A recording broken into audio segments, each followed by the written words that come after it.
I have a trademark. There it is. Turns out I'm Dave. And I am a trademark. I'm Sean. Together we are Barstools and Bandtalk with a really cool interview from our friend Jamie Roberts. And we're going to Northern California, this one here. Tell us a little bit of the backstory, Sean. Well, and Jamie, for the Win Media, she continues to bring us really, really cool guests.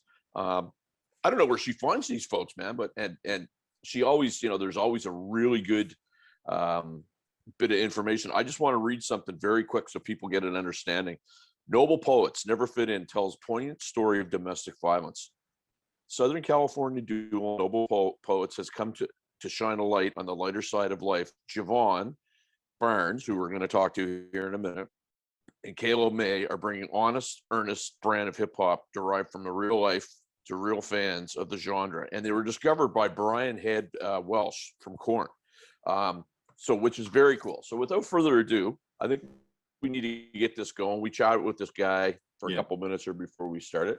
We want to bring on Jevon Barnes. Yep, and he should be right here.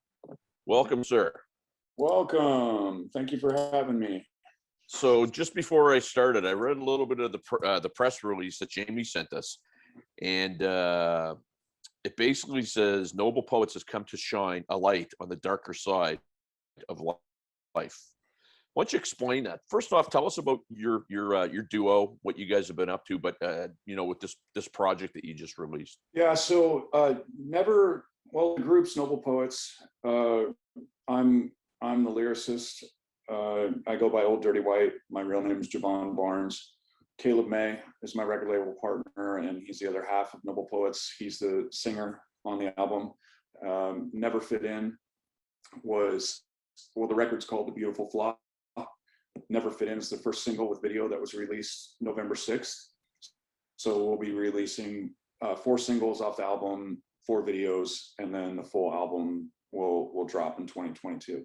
Yeah. So we're going about 45 to 60 days for every single and video. Due to the fact that we didn't have a massive following, you don't drop just a record at one time. So getting the single and video drop, producing an awareness of who we are, what's our message, what are we trying to say, we build that, and then we'll drop a full record. So the full record it's my life story, and it starts from me being 3 years old all the way up until pretty much the beginning of when I got sober, right? So it goes through that whole life process. So. Well, what we try to do here on Barstools and Bandtalk, Jevon, is we try to not fit into any one genre specific artist or category, and we try to open up to anybody who's got a story to tell. Now, Jamie was so adamant. It's like, you have to hear this guy's story. He's just the real deal. He puts himself out there, and it's a compelling story that people are going to want to hear. So maybe you could tell us a little bit about your story. Yeah, I appreciate you asking me about that. I'm super thankful to be able to share, because one thing that I've learned through the process of sharing my story is we all have one. And there's hills and valleys in everybody's story, right? You're sometimes you're at the top of the hill, sometimes you're at the bottom. And so, I grew up in Fresno, California, in pretty much the roughest pocket of Fresno. So it was very, very violent on the street that I lived on. PCP, heroin, cocaine, meth. I mean, just junkies walking around all over the place. And my dad was a drug addict, alcoholic, who was very, very violent, not only to me and my brothers, but to my mother as well. It would take hours to go through, the level of trauma that not only me and my brothers, but like I said, my mother endured for my whole childhood. My dad was heavily medicated constantly. And when he wasn't medicated, he was extremely violent. So, every type of abuse under the sun, I've walked through, not just me, my brothers too. So, living in that continual, perpetual place of trauma and violence, I left. I became a runaway when I was 15 years old. I was about 15 and a half, maybe.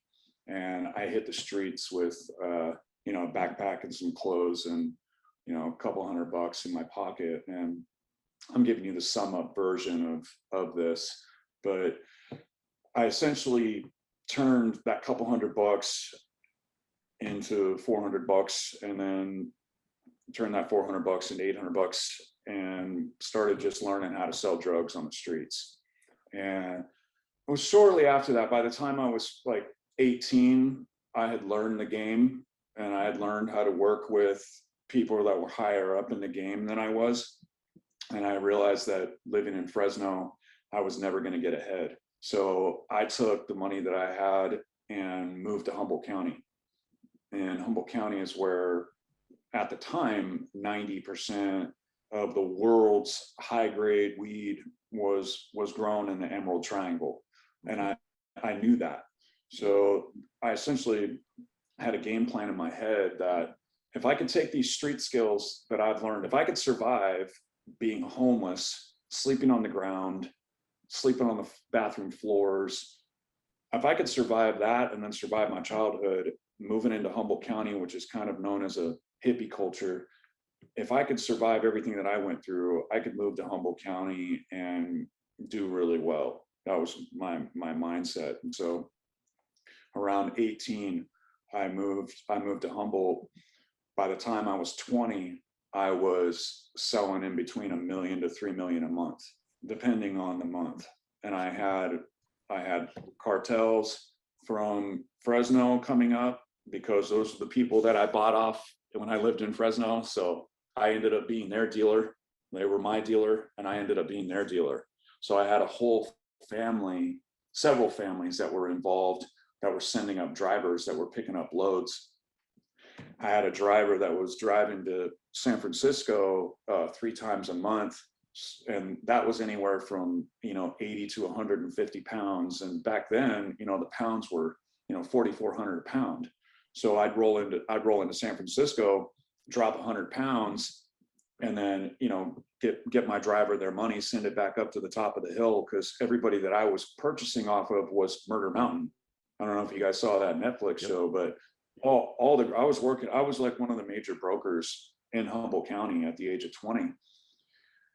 By that time, I had 5 houses I was growing at. I had my brother running one of the houses. I had my cousin running one of the houses. I had another cousin running another house. And then I had 2 other guys they were all growing for me.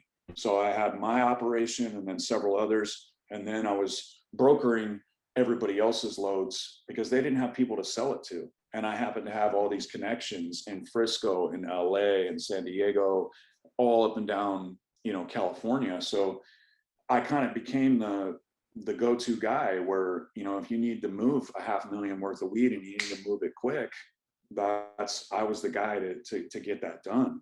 So, I was making 50 grand a month. I mean, every single month.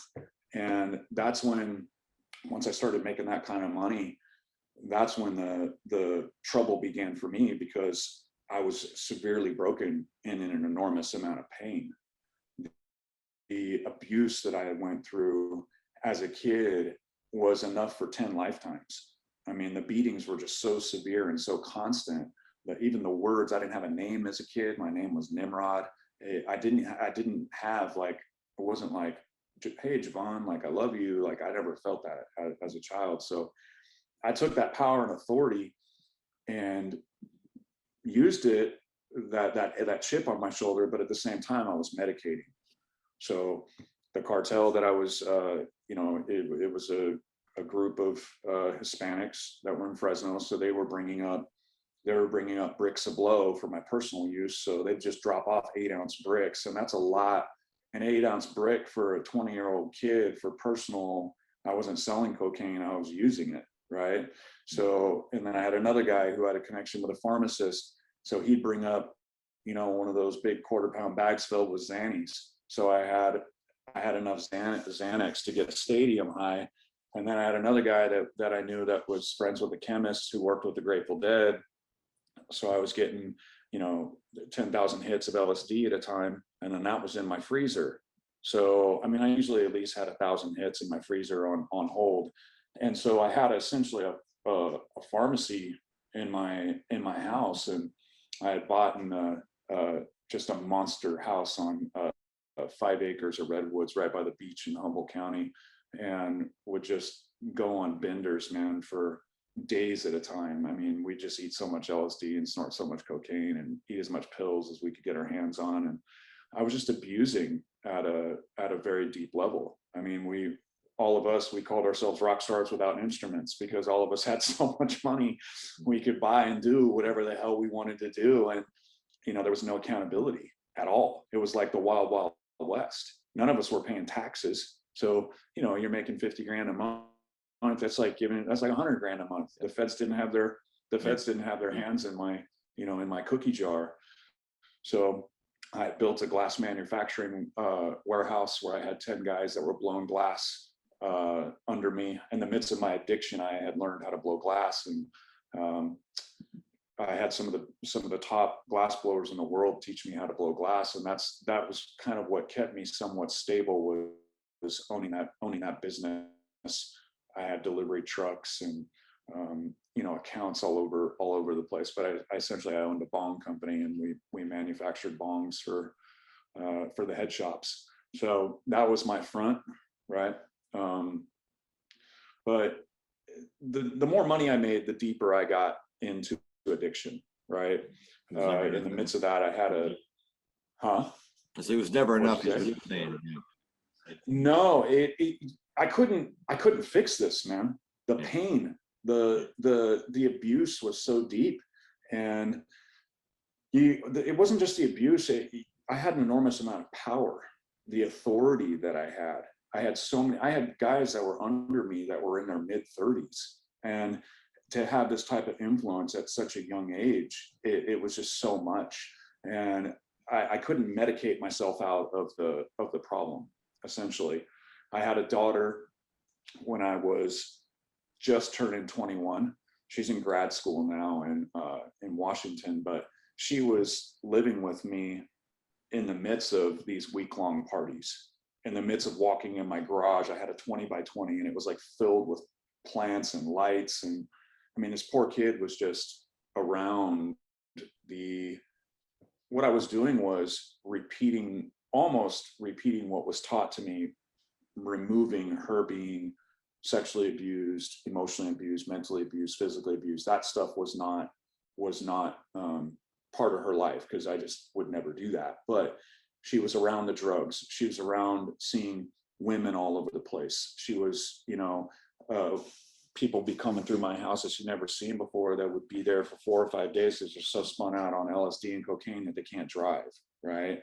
So she's getting drugged through all this nonsense, all this bullshit that I was involved in, and got to the point where I was just making so much money and had so much under me. I was burying myself slowly, and I didn't realize what was happening. I started to make decisions and work with affiliates of people that I didn't know very well. And in 2003, this is kind of the height of the story.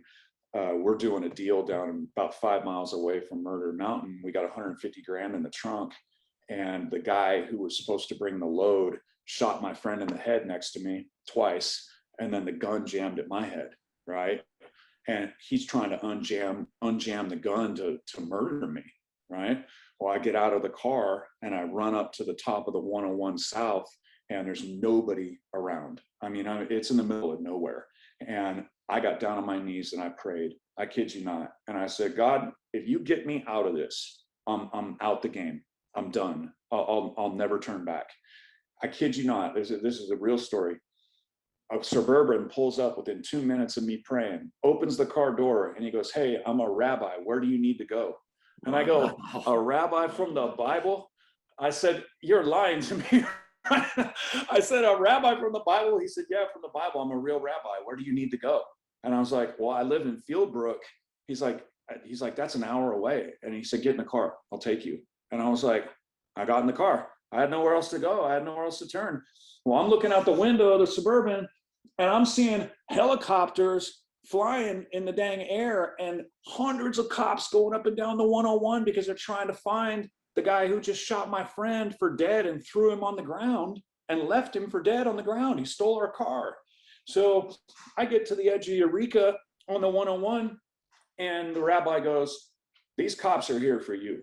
Like, what is going on? And I told him, look, we got carjacked. My friend got shot. I didn't tell him it was a drug deal. I made a statement to the cops because the drugs never showed up and the money was gone. So I knew that I hadn't technically committed a crime. So I told the cops, look, we got carjacked. My friend got shot in the head and I'm here. Here's my statement. And they said, okay, go. They let me go. So I went home, and within 3 weeks, Vegas FBI came in on a helicopter and showed up on my property, flew in on a helicopter, man, showed up on my property without a warrant. And they said, Mr. Barnes, we need to talk to you. And I said, about what? And they said, you know, the guy who shot your friend in the head and tried to kill you? And I said, yeah, Blake Edward Chase. They said, he's dead. He got shot with a 45 Desert Eagle and got thrown into a dumpster. And we believe that you're the one who committed the murder. I had a tear roll down my eye, and I go, sir, first off, you don't have a warrant to be on my property. Second of all, I don't know what happened to this guy. I barely knew him. And they go, well, this is a drug deal gone bad. And I said, well, where's the drugs? They said, there were none. I said, well, where's the money? They said, there was none. And I said, well, then what are you talking about? Get off my property. That's what I told them. Well, they heard my grow fans in my garage, and I was in the process of cleaning everything up because this was on the front page of the newspaper and on highlight on the news that night. Well, they showed up on my property and I kicked them off. They tipped off the Humboldt County Sheriff Department, and the deputy and 38 sheriffs about 30 days after that rolled up on my property and pinched me for 105 pounds, a stolen gun, and 5 pounds of hash with a grow and a hash manufacturing operation. That day that happened, that was my daughter's kindergarten picture day. So she's in her kindergarten dress, right? Getting ready to go take her first pictures for school. CPS takes her, and then they want to put me in prison for 8 years. So what happened is because the Vegas feds, the FBI from Vegas didn't have a proper warrant to be on my property. They had no business tipping off the Humboldt County sheriffs. I walked away from all that scot clean. I didn't have one charge. I don't have any type of a criminal record. So that was in October. That was 18 years since that happened. And I made my vow to God that I'd never go back. And I didn't. I never did another drug. I was still drinking a little bit here or there. That's why I have 17 years with no drugs and 15 years with no alcohol. But I thought for some reason I could still have like beers here or there, which was a lie that I was telling myself because, you know, I'm a recovered addict. So, and a recovered alcoholic. So, well, that's the music. Go ahead, sorry. Well, I was about to say, that's probably the most amazing 8.5 minutes to the intro of a show that we've ever had. You know, we've done in almost 20 months, we've done over 180 interviews. And I've never heard a story like that. But the more important thing is you're here talking to us after all that, right? Which is incredible. Yeah. So I want to do two things, if we could. Sure. We're going to do a couple segments here, so we're going to take our first break there. I'm sorry, guys. Yeah.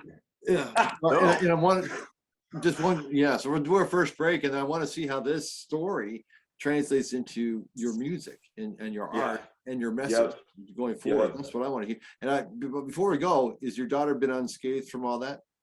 Yeah, man, my daughter, this is where tears roll down my eyes, man.